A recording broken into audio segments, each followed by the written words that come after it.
Na véspera de sua crucificação, o Senhor Jesus e seus apóstolos se reuniram no cenáculo. A noite estava escura e forças sinistras estavam em operação. Em apenas algumas horas, o Salvador seria preso, julgado, condenado, conduzido ao local da execução e sofreria uma morte agonizante. Uma morte que falava de rejeição e vergonha. Os homens que se reuniram com o Senhor estavam prestes a passar pelas horas e dias mais traumáticos e difíceis de suas vidas. E sabendo de tudo isto, o Senhor Jesus os tranquilizou, dizendo: não se turbe o vosso coração. João capítulo 14, versículo 1.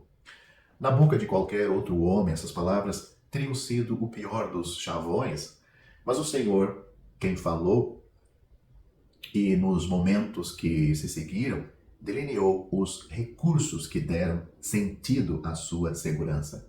Ele falou de um lugar preparado, de sua pessoa, de sua oração, do Paracleto, ou do advogado do Espírito Santo, de sua presença e de sua paz. Muito do que ele revelou introduziu novos aspectos da verdade familiar, mas a promessa que ele fez a seus discípulos era distintamente nova. Ele disse: se eu for, declarou ele, voltarei e vos levarei para mim mesmo, para que onde eu estiver estejais vós também. João capítulo 14, versículo 2.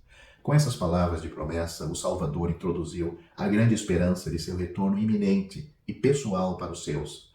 Os discípulos sabiam que um dia Cristo se manifestaria em poder e glória para subjugar seus inimigos e estabelecer seu reino, mas esse retorno foi algo diferente, único em sua forma de tempo, pois seria imediata e única em seu propósito. Este evento veio a ser conhecido como o arrebatamento.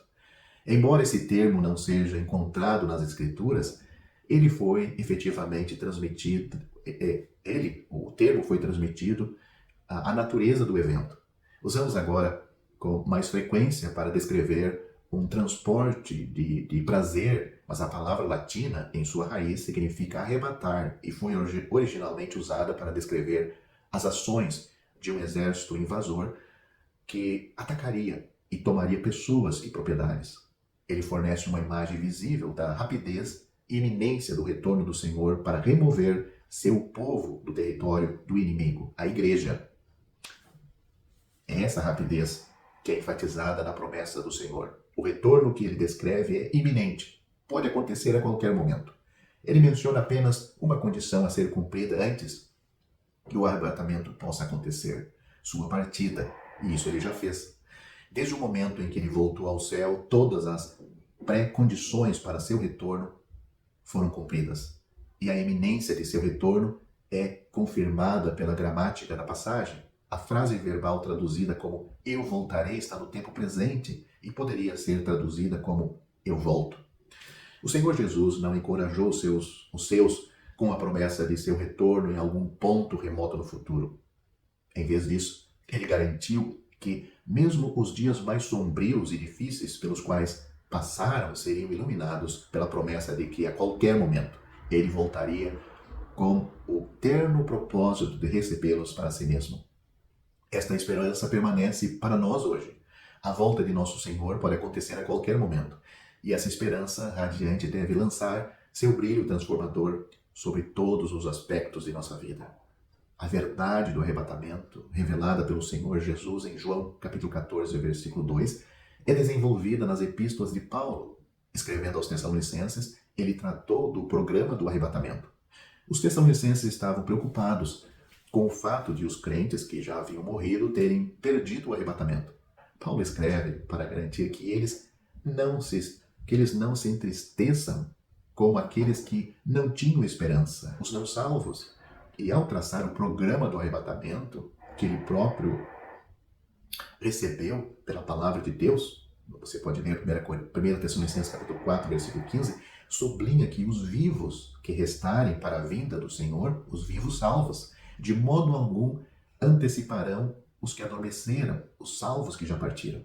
Versículo 15 de 1 Tessalonicenses capítulo 4. Ele demonstra isso dando-nos o relato mais detalhado do arrebatamento que encontramos em nossa Bíblia. Os eventos que Paulo descreve são dramáticos. O brado do arcanjo e a trombeta do Senhor. Esta convocação celestial não será ouvida nem atendida pela maioria na terra, mas seu chamado chegará aos ouvidos daqueles que estão em Cristo. Primeiro os mortos e depois os vivos ressuscitarão para encontrar o Senhor nos ares. Também no reino espiritual, o impacto deste evento glorioso será tremendo. O Salvador invadirá triunfantemente a esfera da influência de Satanás, e enquanto o príncipe das potestades do ar, isto é afirmado em Efésios capítulo 2, versículo 2, permanece impotente, Cristo comandará as fileiras cerradas daqueles a quem ele amou e Satanás odiou. E aqueles que se reunirem não apenas refletirão a glória de Cristo, mas serão transformados para compartilhá-la. Ali no ar, a graça alcançará um grande auge e Satanás experimentará novamente a amargura de sua derrota irreparável no Calvário. Apesar do drama da cena, a maior emoção no coração dos remidos é a sua intimidade. É o próprio Senhor que vem para reivindicar os seus. Quando chegar a hora de reunir a Israel dispersa, ele enviará os seus anjos e reunirá os seus eleitos. Marcos capítulo 13, versículo 27. No entanto, para o arrebatamento de sua igreja, para o chamado de sua noiva, nenhum emissário será suficiente. O próprio Senhor está vindo para nós. Os tessalonicenses ficaram confusos sobre o programa do arrebatamento. Mas a verdade da volta de Cristo para os seus não era novidade para eles. A importância central do arrebatamento é confirmada em 1 Tessalonicenses capítulo 1, versículo 10. Eles se voltaram, ou seja, os tessalonicenses se voltaram, se converteram, se voltaram a Deus dos ídolos e se tornaram trabalhadores e vigilantes. Eles começaram a servir ao verdadeiro Deus e a esperar do céu o seu Filho, a quem ressuscitou dentre os mortos. Versículo 10 de 1 Tessalonicenses capítulo 1. Paulo expande isto, não porque os tessalonicenses tivessem alguma dúvida sobre a identidade do Filho de Deus, mas para enfatizar a preservação associada ao arrebatamento. A vinda do Filho de Deus é Jesus, nosso libertador da ira vindoura. Paulo não está dizendo que, porque os tessalonicenses haviam confiado em Cristo, eles nunca estariam no inferno. Por mais maravilhoso que fosse essa verdade, em vez disso, ele os está lembrando de que Jesus é o salvador deles da tribulação. Além do inferno, o Senhor Jesus os salvou da tribulação que está por vir, o período de 7 anos, em que a ira de Deus será derramada sobre a terra em um cataclismo de sofrimento. Naqueles dias terríveis, a igreja não estará presente, porque Deus não nos destinou para a ira, ou seja, falando desse julgamento, mas para alcançarmos a salvação por nosso Senhor Jesus Cristo. 1 Tessalonicenses capítulo 5, versículo 9. Como Enoque, que foi levado para o céu sem passar pela morte e antes do dilúvio, que é uma figura da tribulação, que está registrado em Gênesis capítulo 5, versículo 24, seremos arrebatados antes do julgamento, preservados da ira vindoura.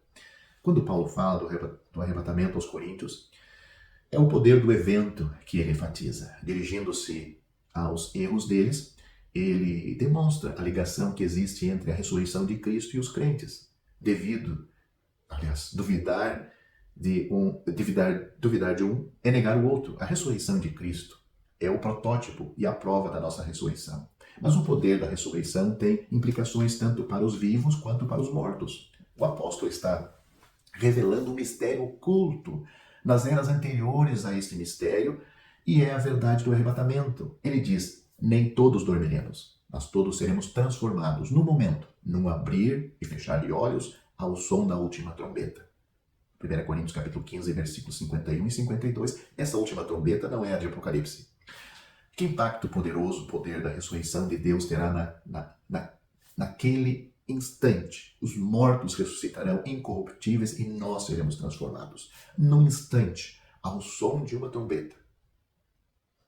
Todo defeito, todo traço do domínio sombrio da morte será dissipado e compartilharemos a glória de nosso Salvador. O arrebatamento é uma verdade preciosa. É precioso para nós e precioso para Cristo, pois até aquele momento ele não receberá a resposta à sua oração, para que possamos estar com ele onde ele está, para que possamos contemplar a sua glória, oração feita em João capítulo 17, versículo 24, é também uma verdade prática, a esperança de que nosso Senhor está vindo para nós e a consciência de que Ele pode vir a qualquer momento deve moldar nossas prioridades, nossos valores e nossas ações, deve nos estimular a viver cada dia para Ele, como se fosse o último que tivéssemos para dar.